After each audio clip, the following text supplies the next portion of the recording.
শেখ হাসিনার গাড়িবহরে হামলা মামলায় কারামুক্তির পর সাতক্ষীরার সাবেক এমপি হাবিবুল ইসলাম সহ অন্যান্য মুক্তিপ্রাপ্তদের গণসংবর্ধনা দিয়েছেন নেতাকর্মীরা।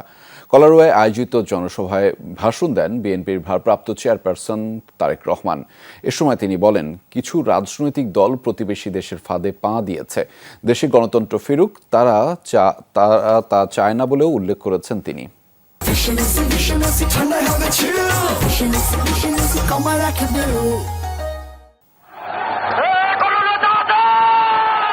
মাঠে তখন জনতার ঢল। ভিডিও কনফারেন্স যুক্ত হলেন বিএনপির ভারপ্রাপ্ত চেয়ারম্যান তারেক রহমান। হাত নেড়ে স্বাগত জানালেন দলীয় নেতাকর্মী সমর্থকদের। সাতক্ষীরার সাবেক এমপি তারেক রহমানকে আগামী দিনের রাষ্ট্রনায়ক হিসেবে মেনে নেয়ার ঘোষণা দেন।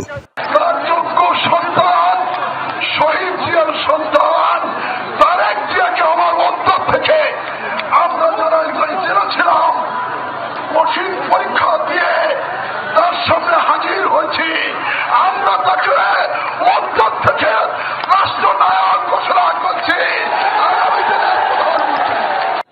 সাবেক প্রধানমন্ত্রী শেখ হাসিনার গাড়িবহরে হামলার মামলায় বিএনপির নেতাকর্মীদের দেয়া হয় কারাদণ্ড। সাবেক এমপি হাবিবকে দেয়া হয়েছিল ৭০ বছরের দণ্ড। সম্প্রতি জামিনে মুক্ত হয়ে বাকি জামিনপ্রাপ্তদের নিয়ে আজকের এই গণসংবর্ধনা। যখন যখন বাংলাদেশ জাতীয়তাবাদী দল বিএনপি জনগণের সমর্থন নিয়ে এই দেশ পরিচালনা করার সুযোগ পেয়েছে, ততবারই বিএনপি চেষ্টা করেছে দেশের মানুষের জীবন উন্নয়ন করার জন্য, দেশকে সামনের দিকে এগিয়ে নিয়ে যাওয়ার জন্য।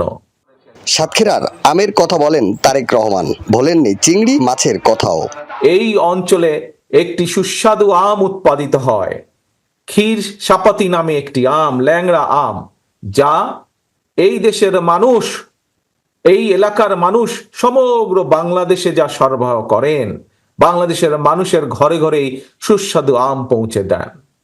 হাত দিয়ে তৈরি মাটির টালি নিয়েও কথা বলেন এই নেতা, তুলে ধরেন সুন্দরবন নিয়ে সম্ভাবনার কথাও। মাটির তৈরি টালি, যে টালি বিদেশিরা তাদের ঘরের উপরে ব্যবহার করে, এই এলাকার মানুষ তাদের নিজস্ব শ্রম, তাদের নিজস্ব মেধা দিয়ে এই টালির শিল্প তুলে ধরেছেন।